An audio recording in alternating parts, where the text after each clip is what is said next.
Magandang araw mga ka-idol. May panibagong technique na naman tayo mga ka-idol.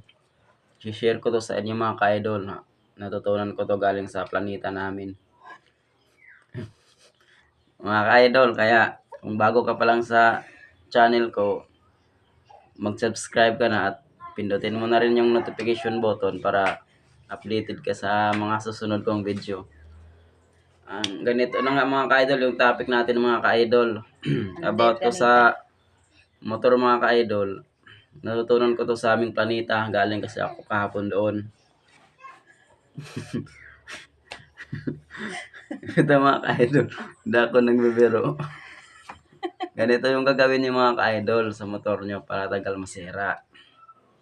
Pagising nyo sa umaga mga ka-idol, huwag nyo agad paandarin yung motor nyo mga ka-idol. Dapat ito yung gagawin nyo.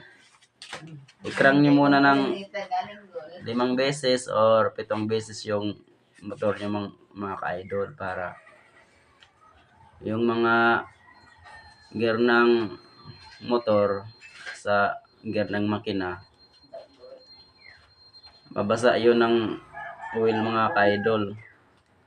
Babasain niya yun kasi yung oil sa ilalim nun mimix kasi kinakrang nyo siya Kaya mga ka-idol, dapat ganyan yung gawin nyo. I-crank nyo muna ng 5 beses or 7 para matagal masira yung makina mga ka-idol. Tsaka dapat mga ka-idol, pag mag-andar na siya,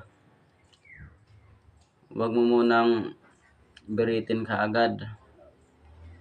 Hintayin mo munang mag-init yung makina mga ka-idol para na hindi bigla yung mga gear mga ka-idol.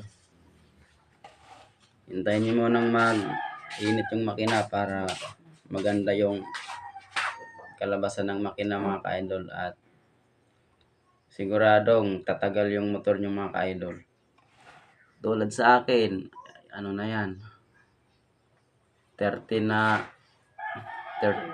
years na yan mga ka-idol yung motor ko kasi nga yan ang ginagawa ko lagi tuwing umaga.